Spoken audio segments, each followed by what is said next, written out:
Զրուցակից Աշոտ Ղուլյանն է։ Քննարկումը նշեցին, որ եղել է հանդիպում Տիգրան Խաչատրյանի հետ, այդ հանդիպմանը դուք եղել եք թե ոչ, եւ այստեղ քննարկման հիմնական հարցերը որոնք էին ու ինչ եզրահանգման եկաք։ Մենք հրավիրված ենք հանդիպման այստեղ Արցախի ժողովրդի իրավունքների պաշտպանության խորհրդի անդամների հետ վրանում եւ միայն այդ ձևաչափով ենք մենք հանդիպել։ Հետևաբար կարող եմ խոսել միայն այդ հանդիպման մասին։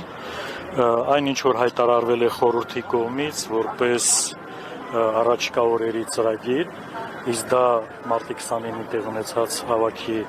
անմիջական արդյունքներից է, երբ որ Արցախահայության, Արցախի ժողովրդի եւ նաեւ նրա իրավունքների պաշտպանության համար մեր բոլոր մյուս հայրենակիցների եւ Երևանում եւ Հայաստանի ուրիշ մարզերից եկած փաստորեն իմի բերվեց այն պահանջների խումբը, որը գրավոր ձևով ներկայացվել է կառավարության։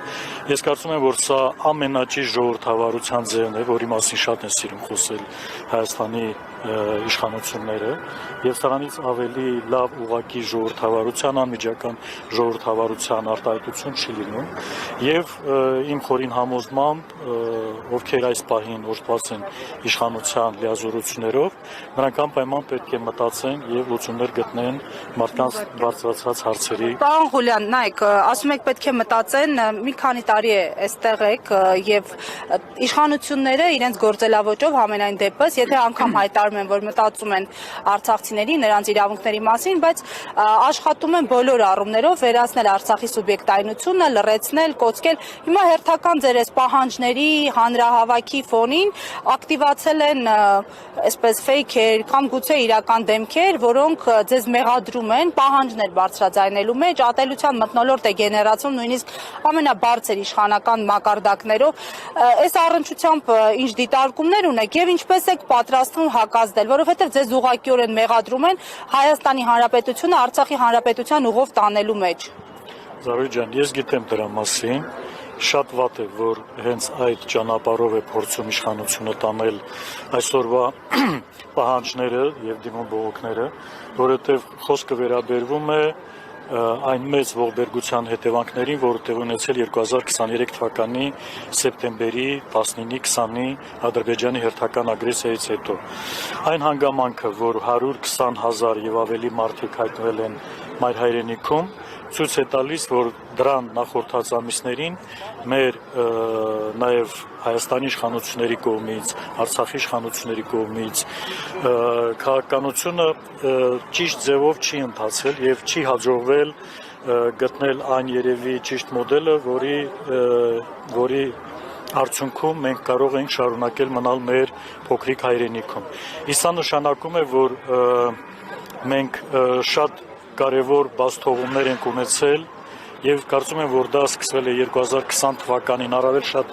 շարունակվել է 2020 թվականի այդ սեպտեմբերյան 44-օրյա պատերազմից հետո։ Հետևաբար այն ինչ որ այսօր է արվում, սա ուժերի, ռեսուրսների երևի ավելորդ վատնում է, որը իսկապես կարելի է այսօր ուղղել Արցախի ժողովրդի իրավունքների, սոցիալական խնդիրների եւ մյուս բոլոր կարիքների բավարարմանը։ Ինչու են այդպես վարվում իշխանությունները, չեմ կարող իհարկե նրանց տեղ որևէ բան պատասխանել, բայց միանշանակ կարող եմ ասել, որ քանի որ ամեն ինչ գնում է հենց այս ճանապարհով, որ այս դժգոհությունները չեն ավարտում, ուրեմն ամեն ինչ սխալ է շնորհում։ Պարոն Ղուլյան, ինչ այստեղ արցախցիների հավաքական վերադարձի, ռազմաքաղաքական ղեկավարների վերադարձի մասին է խոսվում, Հայաստանի արտգործնախարարությունը հայտարարություն է տարածում, նշում, որ հայ-ադրբեջանական հարաբերություններում Արցախի հարցը դուրս է մղվել։ Նախ ինչպես կգնահատեք այս հայտարարությունները արտգործնախարարության այս գործողությունների ֆոնին եւ գուցե սա Ադրբեջանին հանգստացնելու քայլ է, որ այստեղ արցախցիները ակտիվացել են, նրանք ադրբեջանցիներին ինչ որ ձևով ուզում են հանգստացնել։ Ես տեղյակ եմ, որ այդպիսի մեկնաբանություններ կան, որ առաջին անգամ գուցե այս վերջին ժամանակահատվածում Հայաստանի արտաքին գործերի նախարարությունը խոսում է հենց Ադրբեջանի ներկայացրած այս պահանջների տրամաբանությամբ կամ նույնիսկ այդ լեզվով։ Սա շատ ցավալի է, որովհետև մենք չենք կարող այստեղ այս հրապարակում կամ մյուս հրապարակներում խոսել մեր իրավունքների պաշտպանության անհրաժեշտության մասին, եւ մյուս կողմից լսել, որ Լեռնային Ղարաբաղի հայության խնդիրների կամ քաղաքական կարգավիճակի հարցը այսօր դուրս է մնացել Հայաստան-Ադրբեջան բանակցությունների օրակարգից։ Գիտեք, կյանքը ինքն է ճիշտ սրբագրումներ անում եւ այն հանգամանքը, որ նույնիսկ այսպիսի քայլերով, այդպիսի զիջումների գնալով Ադրբեջանի իշխանությունները որևէ պատրաստակամություն չեն ցուցաբերում Հայաստանի հետ խաղաղության պայմանագիր կնքելու, սա էլ է ցույց տալիս, որ ամեն ինչ էլի գնում է սխալ ընթացքով։ Պարոն ամեն դեպքում օբյեկտիվորեն Հայաստանի Հանրապետությունը ունի հնարավորություն այսօր առաջ մղել Արցախի Հանրապետության հարցը։ Իհարկե ունի եւ դա ոչ թե ասում ենք որպես Արցախի ժողովրդի ներկայացուցիչներ, այլ ասում ենք երևի երկար ժամանակահատված եւ քաղաքական եւ դիվանագիտական աշխատանքներում որոշակի ճանապարհ անցած որպես անձնավորություններ, որպես գործիչներ։ Գիտեք, երբեք հատկապես մեր տարածաշրջանում ավելորդ զիջողականությունը համարժեք պատասխանի չի արժանանում, առավել ևս որ խոսքը վերաբերում է Ադրբեջանին, Թուրքիային կամ այնպիսի անդիմախոսների հակառակորդների, ում հետ մենք երկարատև դիմակայության ճանապարհ ենք անցել։ Եվ չի եղել պատմության մեջ այսպիսի դեպք, երբ որ մենք ինչ որ մի բան փորձել ենք լրացուցիչ տալ եւ դրա դիմաց ստացել ենք համարժեք պոզիտիվ կամ դրական պատասխան։ Հետևաբար այն աշխատանքը, որ այսօր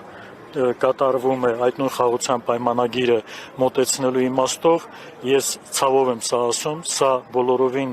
սխալ ճանապարհ է եւ որևէ կոնկրետ արդյունքի դժվար թե հասցնի եւ դրա ամենավառ արկայությունը նա է, որ նույնիսկ հայտարարելով, որ այդպիսի պայմանագիր, համաձայնագիր արդեն պատրաստ է, բոլոր կետերը համաձայնեցված են, որևէ խոսք չկա դրա ստորագրման մասին։ Հակառակ Ադրբեջանի կողմից դրանից հետո հնչում են նոր պահանջներ, նոր առաջարկներ, որին բնականաբար նրանք սպասում են, որ քանի որ Հայաստանը հենց այդ ճանապարհի վրա է մշտական զիջումների, պետք է գնա հերթական այդ քայլերի։ Այլընտրանքը այս քաղաքականության որն եք տեսնում։ Այլընտրանքը պետական շահի գիտակցությունն է, պետական շահը առաջին տեղում դնելն է։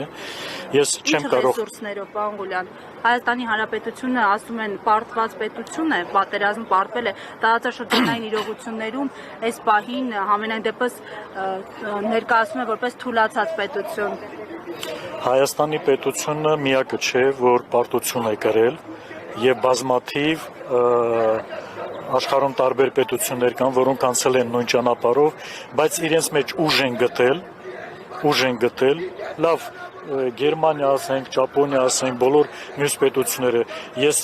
համոզված եմ, որ հիմա էլ երևի հարց է առաջանում, որ արդյոք մենք այդ ռեսուրսներն ունենք։ Այն պետությունը, որը 90-ական թվականներին կարողացել է հավաքել իր ամբողջ ռեսուրսը, համահայկական խնդիր նպատակ սարքել Արցախի ազատագրման հարցը, ես համոզված եմ, որ ճիշտ աշխատելու դեպքում կարող է նույն ձևով հավաքել եւ ամբողջացնել իր ռեսուրսները։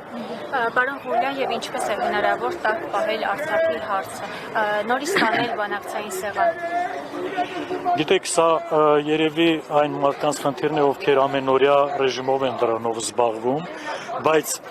ես վստահ եմ, որ նվազագույնը այն ինչ որ այսօր փորձում է անել, օրինակ նույն Արցախի ժողովրդի հավաքական վերադարձի այդ հանձնախմբի միջոցով Վարդան Օսկանյանի գլխավորությամբ հարցը տակ պահելու, հարցը միջազգային կազմակերպություններում մշտապես ներկայացնելու եւ այդ հարցի հետևից գնալու, տարբեր միջազգային ֆորումներում հանդես գալու, արցախցիների իրավունքին հետամուտ լինելու, այս բոլոր քայլերը հենց այն ճանապարհն է, որի միջոցով կարելի է Արցախի թեման պահել մշտապես